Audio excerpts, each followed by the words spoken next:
All right, everyone. So we've got another video here from Six that we are going to be watching here. And the reason why I picked this video is because considering what happened in Boruto chapter 80, if you've already read it, which by now I'm pretty sure most of you who do keep up with the manga have already read Boruto chapter 80, but if you are an anime only, then you might want to not watch this video because it is going to contain spoilers for the story. Boruto chapter 80 confirmed that Boruto part 1, I guess you could call it, has officially come to an end, and we are going to go into Boruto part 2. So we are officially going to get the time skip. Now, I wanted to watch this because after seeing that chapter, I want to see what other people think about what we might get in the time skip. Now, I did already record a video talking about my thoughts on the Boruto time skip and what I want to see in Boruto part 2. Now, that video could either already be out on the channel and some of you guys might have already seen it, or maybe you'll see it after this video. It depends on whether I choose to release that video first or this video first. So with that being said, let's go ahead and watch this and see about, and we'll see 6 reasons for why the Boruto time skip might actually suck. And of course, I want to hear from you guys. I want to hear, what do you guys think? Do you think the time skip might suck? Do you think it's going to be great? Whatever you think, let me know your thoughts in the comment section down below. And while you're here, consider leaving a like, share this video out there, subscribe to this channel if you're new, ring the bell for notifications. All those things go a long way to helping out the channel with the algorithm, and maybe consider watching the video all the way to the end. That also helps push this video out to the algorithm because it sees that, oh, this video gets a lot of retention, it gets a lot of attraction, it gets a lot of traffic. And so we'll push this video out to more people, and also do the same for Six and his videos. And make sure you go to his channel, and you can do that by either clicking on his handle, which will be available in the title of the video, and his link, the link to his channel, excuse me, will be available in the description of this video, as well as a link to the video itself. So if you want to watch the video itself, I'll leave a link to it in the description and a link to Six's channel. So head on over there, subscribe to him, go show him some support, and do the same with all the content creators that we react to here on this channel. So let's go ahead and get to this this video.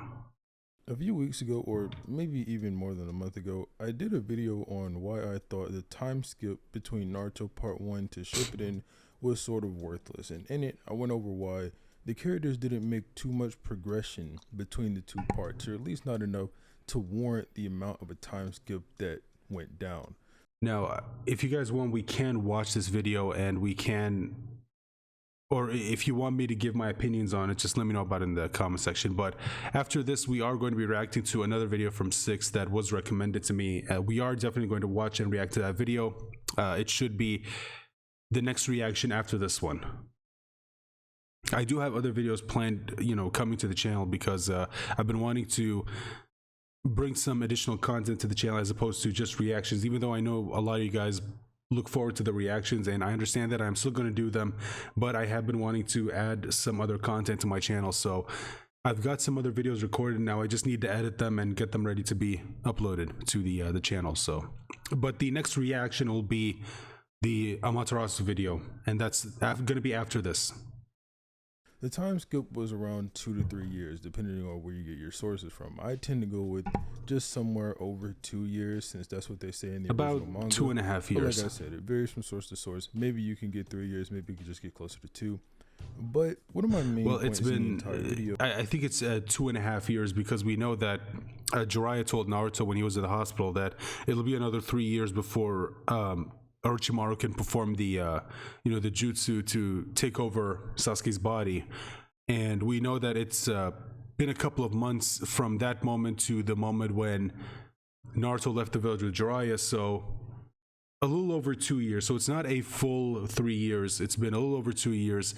And we know it hasn't been the full 3. We know that they haven't been, Jiraiya and Naruto haven't been out together for the full 3 years, because we know that when Naruto came back eventually with Jiraiya, we knew that there was still some time before Orochimaru could perform the immortality jutsu, the one that he does to take over other people's bodies. So there you go. Is that the time skip could be shortened down from 2.5 years to maybe 3 months or 6 months without too much of a difference in what's actually happening. And if anything, In some cases, it would only serve to bolster the story and certain characters to make them more impressive. Like, let's take Sasuke, for example. Sasuke got extremely strong within the 2.5 years between Naruto Part 1 to Very Part 2. strong. So strong, in fact, that Tsunade and Sakura seemed to get it the idea that Sasuke was taking performance-enhancing drugs in order to get this insane level of strength that he acquired. Now, take that 2.5 years, shorten it down to maybe 6 months, and you have Sasuke, or even 3 months, you have Sasuke becoming an even bigger prodigy than we had him in the original series. Now, that in itself could present a problem, but I think Naruto in general is pretty fast paced. Like, between Naruto and Part 1 and Part 2, that's a bigger time skip than how long Part 1 was and how long Shippuden was. So Now, I just want to say this, my thoughts on the whole Sasuke taking performance enhancing drugs. I've already said this before. I don't think that's the case. I think that, yes, Kakashi did say that after the 5 Kage summit, when they were fighting Sasuke, when he was like almost close to being completely blind, when Sakura was trying to kill him with the poison laced kunai, Kakashi did say that due to his time with Orochimaru, odds are that Orochimaru made him immune to all kinds of poisons. And we know that if you've been reading the manga adaptation of the Sasuke Retsuda novel, then you already know that Sasuke was poisoned at one point, and Sakura did say that because it's a poison from the land of Ridaku where they were, odds are you're not going to be immune to it, because most people don't even know this place even exists, and they don't really know about the resources that are available there. So odds are the poison is from the land of Ridaku. That's why Sasuke didn't have an immunity to it. So it did kind of confirm that Sasuke did indeed develop a immunity to a lot of poisons because of Orochimaru and his training with him. Now, I think for me personally, that's where it might have ended. I don't think he took, performance enhancing drugs to make himself stronger. I don't think that's the case, because I don't think Sasuke needed it. I think that Sasuke alone was already enough of a prodigy to where he could go from where he was at the end of Part 1 to where he was at the beginning of Shippuden. Well, not the beginning of Shippuden, but close to the beginning of Shippuden, when we get introduced to him again. And yeah, so those are just my thoughts on the whole like Sasuke taking drugs thing. Also, they did say that it was just their opinion that might have been what happened, because they couldn't believe how strong Sasuke got in just 2.5 years. And I think that the reason for that is because, Sasuke was training with Orochimaru. I think that Sasuke just needed someone, kind of like how we saw what happened with Naruto. Once he started training with Jiraiya, all of a sudden he got a lot stronger. He learned the Rasengan, he learned Toad summoning, and the second Sasuke started training with Orochimaru, all of a sudden you saw him leap from where he was to where he was when we meet him again in Shippuden. I think that it just depended on the teacher. I think that once Sasuke was being trained by someone as strong as Orochimaru, that's when you saw the progression. Again, same thing happened with Naruto, same thing happened with Sakura when she started training with Tsunade. All three of them were already pretty talented on their own. Some of them, more than others. But once they were each trained by one of the Sannin, they immediately saw a giant leap in progress. So yeah, I don't think there was any drugs or any meddling on that. I think again, it only went as far as making him immune to poison, which, being a shinobi kind of makes a lot of sense, because that's probably something you're going to end up dealing with at some point. Someone's going to try to poison you, so probably a good idea to make yourself immune to them. So I don't think it's that insane to think that Sasuke could grow that much within that little gap, especially considering the progress he makes in Shippuden and then the progress Naruto makes in Shippuden compared to Part 1. One of the things I didn't mention in that video is that Naruto progressed throughout Part 1 at a much faster rate and got more things than he did in the bigger time span in the time skip between Part 1 and Part 2. So that was another reason I thought it just had a shortcoming. But it got me thinking. I was looking back on that video.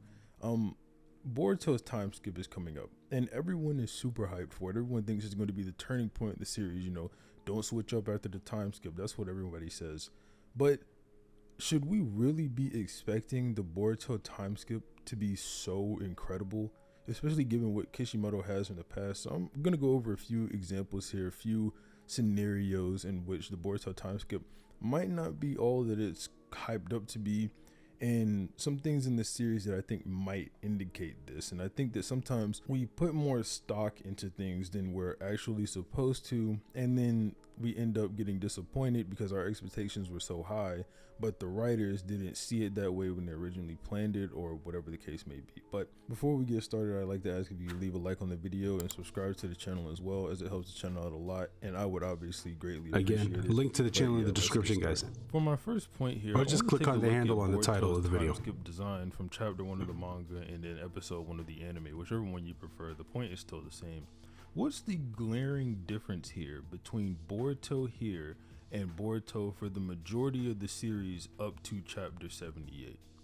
What's the big difference here? Aside from the fact that he's older, what's the major difference? It's that giant slit through his right eye. And that giant slit through his right eye made everyone think that this scar, for some reason, was going to be gotten in a super specific way. There was tons of fan theories on it as to how Boruto got this scar before the time skip, after the time skip, during the time skip. When did Boruto get this scar and how was he going to do it? There were some people thinking that Boruto was going to cut his own eye out because he doesn't like Momoshiki, because Momoshiki kept possessing his body or whatever. There were some people who thought that it was because he was just getting a new eye. He was getting the Jogan, so he had to get rid of his other eye or something along those lines. Point being, people put tons of stock into this scar, and then it turns out the reason Boruto got this scar, or how Boruto got this scar, was Kawaki slashed him across the face while he was protecting Sarada. Now, I don't think that that's a bad way to get the scar.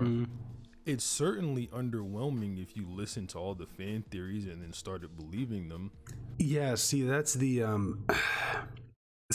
thing. Like, this is something that I think a lot of people notice in the Boruto fandom, which is that, weirdly enough, a lot of the theories that people come up with about like how something happened or what this might lead to end up being a lot more interesting than what we actually end up getting. Like, I remember the chapter. I can't remember which one. Again, maybe I'll put it up in the video.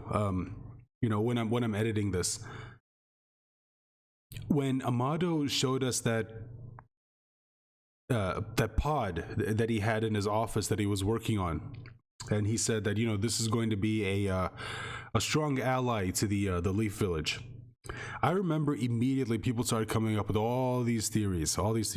People thought that, oh, maybe it's a clone of Minato, you know, because he was able to clone Jiraiya. Maybe he found a way to get Minato's DNA and clone him, make him a cyborg with this technology, which Minato alone was already pretty broken. And keep in mind, Minato died when he was really young, so he hadn't even reached the prime of his life, and yet he was already pretty damn powerful.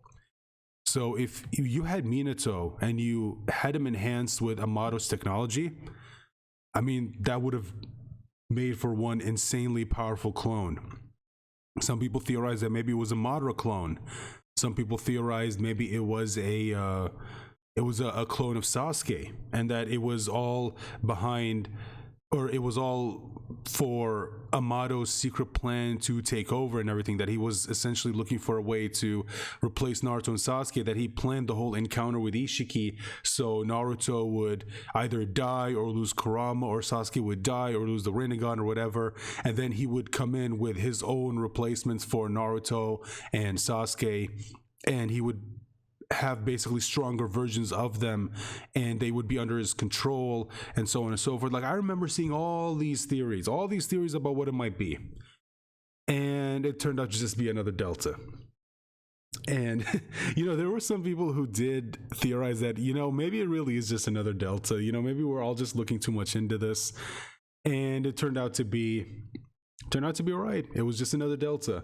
And same thing with the scar, same thing with the whole Jogan. A lot of people thought that maybe something happened to Hinata. Maybe Hinata died, or Himawari died, and Boruto ended up losing his right eye, and as a result he takes one of their eyes and replaces it, and that's what awakens the Jogan. That's why we haven't seen it so far in the manga, which wouldn't really make a lot of sense, because the manga and the anime are supposed to tell the same story. You know, they're not supposed to be all that different. And yet we've seen the Jogan in the anime, we haven't seen it in the manga, which I don't know. I still have no idea what the hell's going on there, so I'm not even gonna pretend to know. And it's just people coming up with all these theories, and it turns out he just got it by defending Sarada, which again, you know, like he said, it's not bad. It's not a bad way for him to get the scar. It's just that, you know, it feels like it could have been so much more interesting. You know, there were all these theories people were coming up with, and it made you go like, oh, like this could actually be really good. Like if this happens, this could be really interesting. And there you go. A lot of people thought that he was going to get the scar in his fight with Code. A lot of people thought that when they were about to fight against, when Boruto and Kawaki, when they were about to fight, when Boruto was being possessed by Momoshiki, maybe Kawaki was going to give him the scar right there. And well, the Kawaki giving him the scar turned out to be correct. Like that part turned out to be correct. But again, it's just one of those things where the theories honestly were more interesting than what ended up happening. So that's why I'm at a point where I'm like, I'm not even gonna try to theorize about what's gonna happen in the story, because every time I do, and I make sure to put a lot of thought into it, and I go, okay, like this is how this can make sense. You know, it still has to make sense within the story. I'm not gonna, you know, go too crazy with it. I'm not going to you know, try to come up with these really extravagant things that could happen. Just keep it simple and go, okay, this is what could happen. This is how it would make sense, and this is how it could line up with everything we've been told so far. And it doesn't end up happening. And you know, again, I just want to clarify, like it not happening the way people theorize or the way I theorize doesn't make something bad. That's just not the case. But it does make you feel just a little bit disappointed. You know what I mean? So that's why for me, it's like my advice to people would be, you know, if you're gonna theorize, just do it for fun. You know, do it for fun. Don't theorize in a way where it's like, oh, this is the only way it could happen because I made sure to make it make sense within the story, and it follows up on things that characters have said or things that Kishimoto has set up in the past chapters, or even in the anime. They could pick up on this. They could pick up on the storyline that was set up in the anime, and so on and so forth. But it's like, I would recommend you just keep yourself from going that far, because again, while it doesn't make it bad, I just want to clarify, it doesn't make it bad, but it can make you feel just a little bit disappointed, because it's like, oh, okay, that's how that ended up happening, huh? All right, that's where that story went. Okay, but yeah, so just wanted to say that. Let's continue with the video. Which is a major problem, and I think that this might happen with the time skip as well. We've been so at the idea that the Boruto time skip is going to completely change the course of the series and make it so much better. Sorry, it's just I just realized it's kind of funny that I said all that, and I just realized before this I recorded a video talking about like what I'm kind of hoping to see in the time skip. And I plan to, again, I'm planning to edit that video and get it ready to be uploaded now. So, I mean, there's a chance that none of what I'm expecting to see from the time skip, as I mentioned in the video, could actually end up happening. We'll see. Again, but yeah, I mean, I'm going to release the video. I just need to, like I said, I just need to edit it and get ready to be uploaded. So. There's a chance you might see this video first, and then you'll see that video. Better that I don't think anyone stopped to think like maybe it just won't. If it does, because I already like Boruto. I like the Boruto manga a lot. So it doesn't have to change a lot after this time skip for me to keep reading the series, right? It might have to change a lot for me to start watching it, but it doesn't have to change a lot for me to keep reading the series. So that leads me to my, you know, I still don't understand why they don't just say it's being written by Kishimoto. I mean, maybe it did. Maybe it already did, and I didn't notice it. Like in the latest chapter, maybe on the cover it actually says written by Kishimoto, but I don't think so. But yeah, they still have it. They still have him listed as creator and supervisor, and then the art by Mikio Kimoto, which we know is true. But we know he's writing the story, so why don't they just say he's writing it?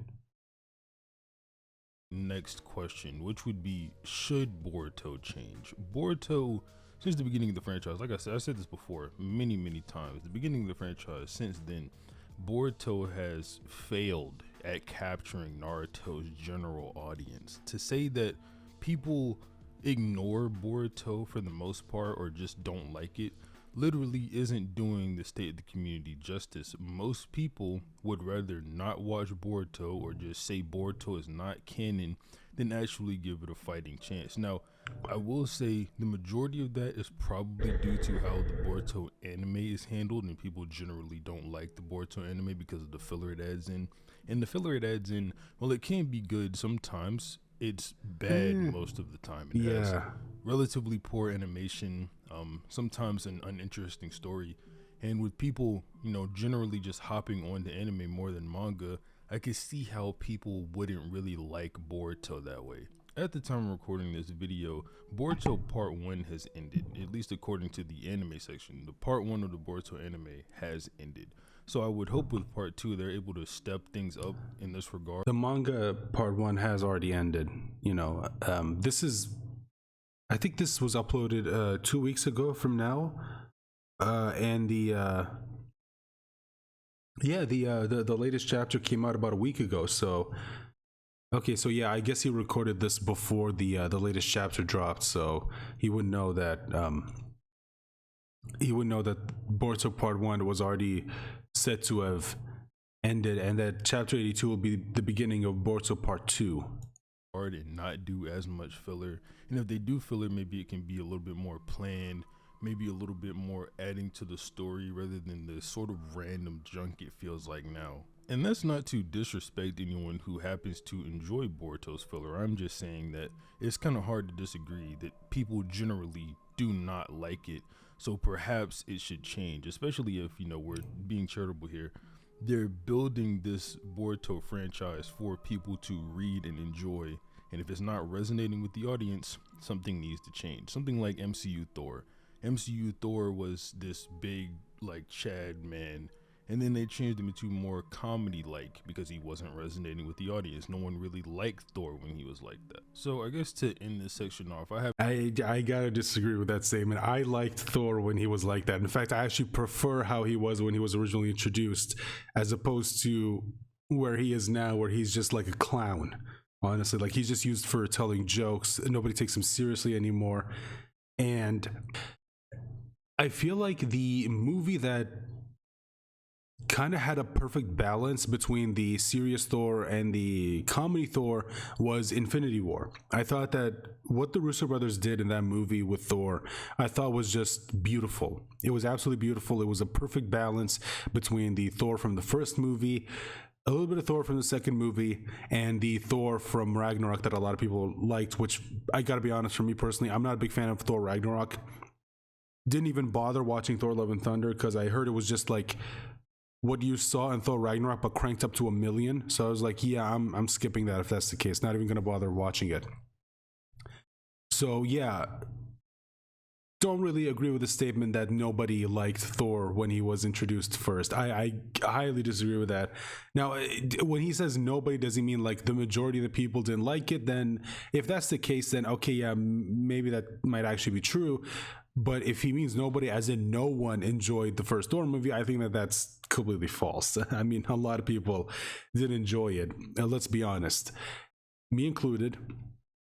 So yeah, just wanted to give my thoughts on that for a second. I have a genuine question. So if Boruto happened to change post Timeskip and Boruto Part 2 was produced significantly better than Boruto Part 1, would you start watching the anime or would you start reading the manga?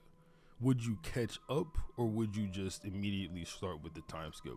I mean, for me personally, if it was better produced, and if here's the thing, the filler, I understand having filler because the manga's moving, it's on a monthly schedule, so they're limited with the amount of content they make. They're limited with the amount of content that they can make in a year. They can only release 12 chapters a year, although granted each chapter is 40 pages, so technically it's 2 chapters in one, or a little more than 2 chapters depending on how many chapters. I mean, are we talking about a 20-page chapter? Are we talking a 14-page chapter, 15-page? Sometimes it changes. if it's like 20 page chapter, then yeah, it's like 2 chapters every month. So technically we get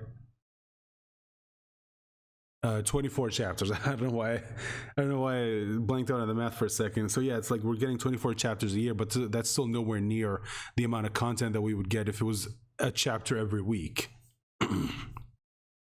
So they don't have a lot of content to adapt whenever they start adapting the manga, and even then when they start adapting it, there are things that they have to add here and there to, again, pad out the time to give the manga a chance to, go ahead.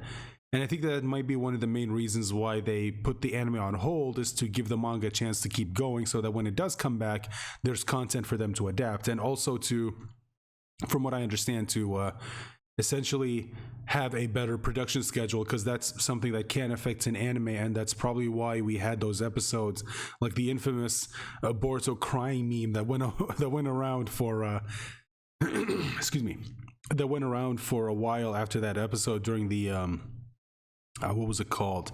They were in the land of waves. They were fighting against that gang. I forgot what it was called, but they were going up against this gang in the land of waves, and Boruto's friend died, and he was crying, but it looks so goofy that people started using it as a joke, as a meme, as a reaction meme, what the internet does. And I think that if they had a better production schedule, they could avoid things like that. And also they could probably have time to write better filler and, have it line up with what's going on in the manga, instead of just like not really being all that interesting. I mean, let's be honest, a lot of the filler in Boruto is not really all that interesting. I understand that it's not technically filler. I think Kishimoto did say that it is canon or whatever. Oh, maybe it wasn't Kishimoto, maybe it was someone who works with him, that said that you got to pay attention to the anime because it is in line with what's going on in the manga, and the anime is used to tell the story that the manga can't, because again, it's a monthly format, so they are very limited in what they can do. So maybe if it comes back and the filler is a little bit better, the quote unquote filler is better, and if it's better produced, then maybe I'll go back to watching the anime. But as it was originally, I was like, I'm sorry, I just can't do this anymore. So I dipped out. I couldn't take it anymore. So I just kept with the manga. I read it, obviously I review it here on this channel, so I'm gonna keep reading the manga, because again, I review it, I talk about it, so I gotta read it to excuse me, I have to read it to know what's going on so I can review it. But with the anime, if it's better, then maybe I'll watch it. Maybe I'll even start reviewing it again on this channel if you guys are interested. But we'll see. We'll have to wait and see what they do with the anime when it comes back. That's a question I genuinely want the answer to, because I want to understand the community a bit better. Obviously, because I make videos for the community, and I'm also just kind of genuinely interested in people's answer to this. I think now is a good time to bring up how little we actually know about this time skip. We get chapter 1, episode 1, and then the last episode of Boruto. Those are the only glimpses into the future that we get for this period of time, and those add up to 3 pages and around 2 minutes maybe of seeing this new future world that's in store for Boruto. Everyone thought we were getting a flash forward in chapter 75 whenever Boruto saw like the future through Momo's eyes or whatever, but then we can find out that just happened in chapter 79, like it was just everyone being mad at Boruto or whatever. So yeah, 2 pages or 3 pages and 2 minutes in general, and a lot of it is still very vague. Like, we don't know why Kawaki wants to send Boruto to the same place he sent Naruto, because for the last few chapters, since chapter 66, apparently the plan for Kawaki is to kill Boruto so that Naruto can be safe, and he's fine with Naruto killing him once he pulls him back out of that dimension that he stored him in, which was Ishiki's timeless dimension or whatever. So Kawaki wanting to send Boruto to that dimension now doesn't really make any sense, because it's effectively the same thing as killing him, which he's already wanted to do for some time now. Like I said, since chapter 66. We're on chapter 79 at the time of recording this video. It's going to be 80 in a few days. So Kawaki's had this goal at least real world wise, he's had this goal for over a year. So it doesn't seem right that he would switch up and want to send Boruto away to the other dimension. It especially doesn't make sense because it wouldn't really solve his problem, I don't think. I mean, yeah, Boruto would be out, but then he would have nothing. He has nothing other than that. I guess it could be setting up this sort of narrative where Kawaki is just completely selfless and he doesn't care if Naruto kills him or whatever. Just so long as Naruto is safe, he just wants Boruto and all the other Otsutsuki out of there, which could be a pretty interesting aspect to his character. So if that does happen, and it seems like it could happen given everything I just mentioned, I don't think that that's a necessarily bad way to take it. It's just like I said, there's generally so many things about the time skip that we have no idea about.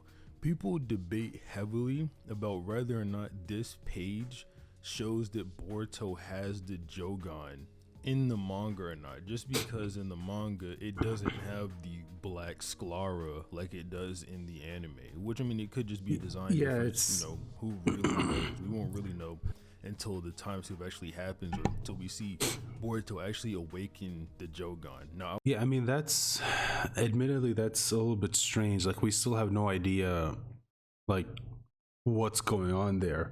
I mean, I think I remember hearing that it has something to do with the fact that, you know, like Kishimoto hasn't really figured out what the Jogan's powers are actually going to be.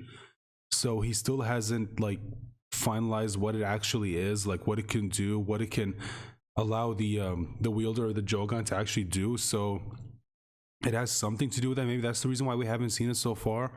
And people are, again, yeah, they're debating like, is this the Jogan or is this just the regular Byakugan? Because like, why isn't it blacked out here? Like, where's the black sclera? I mean, it's not there.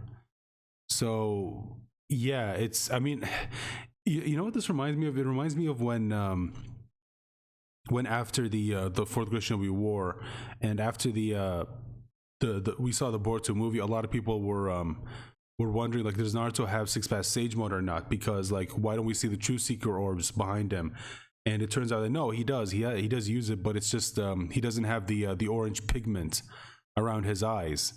Like that's the only difference between six path sage mode and regular sage mode, is that six path sage mode just changes this part of his eye, like the iris. It has the fox slit and the toad slats, and you know, a combination of the two. Like that's the sign that Naruto's going into six path sage mode.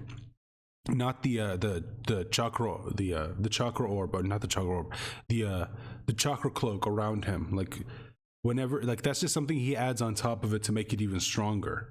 Like the chakra cloak is not a part of Naruto's six path sage mode. And personally for me, I think the reason why he can't produce truth seeker orbs is because the majority of the power that was given to him by Hagoromo was taken back. Same thing as what happened with Sasuke. Again, if you don't believe that's the case, go back and read the manga.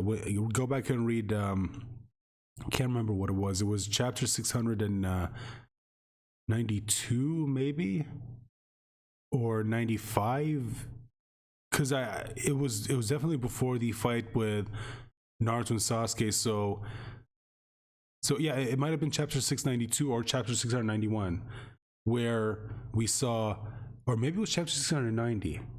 It was one of the two. It was either 690 to 692, one of the three chapters where excuse me, where we see Hagoromo actually take back the like when after they sealed away Kaguya and the seals, the sun and moon seal that he gave to Naruto and Sasuke, it went back to him.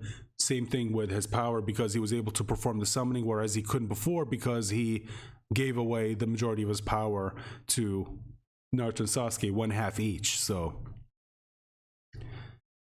yeah, this whole debate, I don't know. Again, we'll just have to wait and see. We need to wait until they like say that, oh, that's the Jogan or whatever in the manga as opposed to in the anime. I don't know what the hell's going on. Again, let's just wait. I will say, I don't think it's the Byakugan because Boruto's Byakugan just got slashed through.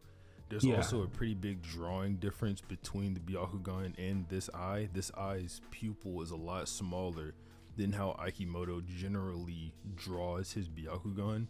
Now, the art change might make sense for some things, but for this one it doesn't really make sense because Akimoto's art style was pretty consistent for at least the first like 20 or so, maybe 30 chapters. When it changed up, we still got the Byakugan getting drawn consistently the way he drew it earlier. Like if you look at chapter 2, Momoshiki's Byakugan look the same as they do now in the manga. Like he's been pretty consistent with how he draws his Byakugan. And this eye, not only does it seem like Boruto can see out of it again, it doesn't look like how he draws the Byakugan. So I would lean more towards this being the Jogan, or if anything, just some other eye, maybe a manga exclusive eye, and Boruto gets his anime exclusive eye, like that's the Jogan and this is the whatever Gon. But I definitely don't think that it's the Byakugan. I've seen people argue over this sound effect here, saying, oh, well, this jutsu uses the flash sound effect and the Byakugan generally uses the SHKEEN sound effect. Really, this argument doesn't make much sense at all, because this argument sort of leads to the conclusion that it's not a dojutsu in general, because dojutsu in general use that SHKEEN sound effect. It's been that way since Naruto. So I don't think the sound effect has really anything to do with it. I think that flash is more so showing like, oh, he has a new eye, rather than him actually activating the eye, if you get what I mean. In the last episode of the anime, we do see Boruto seemingly activate the eye at will, but we don't really know if that's going to be like a huge thing moving forward, if that's going to be the eye he uses from now on. I don't think he actually activated the eye. I think that was just, you know, like a design choice, like an aesthetic choice, you know what I mean? In the anime, they may imply that the Jogan is like immune to blindness or something like that, or if it's not immune to blindness, maybe when Boruto turns it on, it's actually a completely different eye rather than it using his normal eye, like the same way the Sharingan and Byakugan do. So I don't know, it might go in that direction, but it's gonna be a little bit weird because Kawaki's in the anime, supposedly anyway, he's still gonna have to slash Boruto's head in order to make it consistent with the first episode. So, I mean, yeah, we really don't know, but that seems to be the direction it's headed in. The last question I have is basically, why do a time skip? I mentioned this in the intro when I was talking about Naruto's time skip and how I felt like it could have been much shorter. We don't know how long Boruto's time skip is going to be. Boruto's time skip, realistically, it could be comprised of multiple time skips. Like, say, in chapter 80, we get a time skip 2 years ahead, and then in chapter 85 we get 2 more years ahead. It could be comprised of multiple time skips, but the point is, why have it be this many years? The explanation for the Naruto to Naruto part 2 time skip was that Orochimaru had just switched bodies, and in order to switch bodies with Sasuke, he would need to wait another 3 years. My problem with that reasoning is that is completely arbitrary. Switching bodies every 3 years is the downside of the technique, but that time period is completely abstract. Kishimoto didn't have to write it to be 3 years. He could have written it to be 6 months, and you know, who cares? But why 3 years? Maybe it's tied to some like religion stuff or something like that. I genuinely don't know, but 3 years is something Kishimoto could easily change, right? Now, I would be a little bit more charitable in Boruto's case if, say, Ida's ability would maybe wear off or can only be used once every 3 years because, or 5 years, whatever it being. Like it has a cooldown sort of, because it's a huge, big ability. She affected the entire world. So I think it's pretty reasonable to say, oh, well, this ability, since she can't really handle it, it's really like a god's power. Has like a 2 year, maybe 5 year cooldown. Again, I'm just spitballing random numbers, but I want to know why the time skip is happening. Why was Boruto away for so long? Because we know he's gonna have to go away. Boruto can't stay in the village. Why did Kawaki destroy the village if Boruto was away? What was the point of it all? Why did it take so long for this to happen? I mean, and even then, we're assuming that this is like a major time jump. Maybe this is like a year, right? And Boruto just hit a growth spurt or something like that. I'm just saying, why are we doing a time skip? What's the point? That's what I want to know. If you have any ideas, obviously you can leave them down in the comment section. If you like the video, obviously please leave a like on it and subscribe. Okay, so that's gonna be the video, and yeah, I mean, So what he like what he said about like why was it 3 years between using the jutsu and not like maybe a year or 6 months or whatever.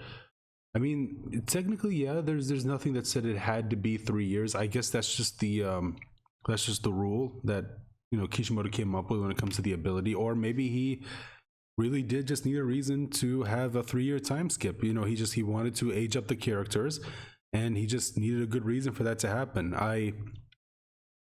Maybe it really is just that simple, or maybe there is some mythological reason for why it was 3 years specifically. Personally, I don't know. If you do, let me know in the comments. Now, when it comes to Boruto's time skip, the whole thing about maybe because it's going to be revealed that omnipotence has like a time limit for how long this could actually work. Maybe that's why the village ends up being destroyed, because Kawaki doesn't know that. Excuse me. Sorry, my throat's a little. I've been feeling a little bit. I guess you could say under the weather a little bit. That's why my voice isn't really isn't sounding like it normally does. So sorry about that. Maybe, like I said, maybe it is going to be revealed that because, according to what Momoshiki said, because Ada doesn't have like full control over this ability, that she can't use it properly, that, excuse me, again, maybe because of that, it ends with the ability having a flaw, which is that it goes away after a while, because again, she doesn't have full control over it. She's using it properly, as per what Momoshiki said. If he wasn't lying, saying that because she's not an Otsutsuki, she doesn't know how to properly utilize this ability, this Shinjutsu, that she's not an Otsutsuki god like Shibai is, and that she can't properly use either this ability or any other like Shinjutsu. And because of that, she unwillingly put a time limit on this ability, and it leads to it going away after a while, as opposed to it being what it's supposed to be, which is that it's a permanent change, like what Momoshiki said in the most recent chapter. I did warn you that there were going to be some spoilers, so if you're still watching, you can't say I didn't warn you. But in the recent chapter, Momoshiki told Boruto that one of the effects of omnipotence is that it's a permanent change. Even if you kill the person who cast the ability, who made the change, it's not going to revert it back to what it was before. It's a permanent change. Now, it is possible that Momoshiki is lying to Boruto. It's possible that he's just saying things to get Boruto to basically go into despair so he can, take over his body as he originally wanted. All of that is completely possible, but if Momoshiki knows that Ada didn't cast the ability correctly, and he knows that there's a time limit, that means he knows he only has a limited amount of time to convince Boruto to essentially give up and give him the opportunity to take over Boruto's body. He needs to convince Boruto quickly before the time limit runs out and the effects of the ability go away, and then everyone remembers what actually happened. And then when that happens, someone, either Boruto or Ada or Damon or maybe even Sumire and Sarada, could warn everyone that, hey, this is what ended up happening. For 3 years, you guys believed a lie. You guys believed that Boruto killed Naruto and that Kawaki was your friend. Kawaki was actually Boruto the entire time, which would obviously piss everyone off, and they would try to fight Kawaki. And if Kawaki at that point had, let's say, fully mastered his karma mark, and he fully mastered Ishiki's abilities and fully mastered the access to his powers, then it could explain why Kawaki would essentially just say, all right, that's it, I don't care anymore, I'm gonna kill all of you, and I don't care if it caused the destruction of the village, because again, all Kawaki cares about is protecting Naruto. He doesn't care about the village, he doesn't care about the people, he doesn't care about anyone else. All he cares about is keeping Naruto safe. If it means destroying the village, if it means killing his family, if it means killing his friends, anything, if it means destroying the whole world, he doesn't care. If it leads to Naruto being safe, that's all he cares about. And then of course there's a whole Like, why is Kawaki telling Boruto that I'm gonna send you where I sent the seventh, whereas we know that his goal is to eliminate the entire Otsutsuki clan, which would include Boruto. So why did his goal now change? Although we did see it change a little bit in Boruto chapter 80, because Kawaki says that once I take care of Boruto and Code, then I'm going to release Naruto. Now, before it was just, I'm going to take care of Boruto, because, and he was going to release Naruto afterwards, because the original reason why he got rid of Naruto is because he knew that Naruto would get in his way, and it would probably lead to him killing Naruto. And Naruto even said that if you do this, it's going to lead to you possibly needing to kill me in order to accomplish your goal. Are you willing to do that? That's why he sealed him away in the Daikokuton dimension, him and Hinata, who just unfortunately happened to be standing next to Naruto when that happened. And yet in Boruto chapter 80, he says, I'm going to take care of Boruto and Code. So already his goal changed a little bit. So maybe as time goes on, we'll see him slowly change his original goal. Whereas it started with, I'm going to kill Boruto, then I'll release you. Now it's, I'm going to kill Boruto and Code, then I'll release you. How long before it's, okay, Boruto, Code, and then a bunch of other people, because I believe they possess even a little bit of a threat to you, and so you need to stay where you are until I take care of this. And then how long before he thinks another person is a threat to Naruto, I'll take care of them, then I'll release you, and it just keeps going on and on and on until he maybe eventually just kills everyone, and then releases Naruto, and then Naruto's back to a world where pretty much everyone he knows is dead, and Kawaki's there, and Kawaki's like, all right, I did what I wanted to do.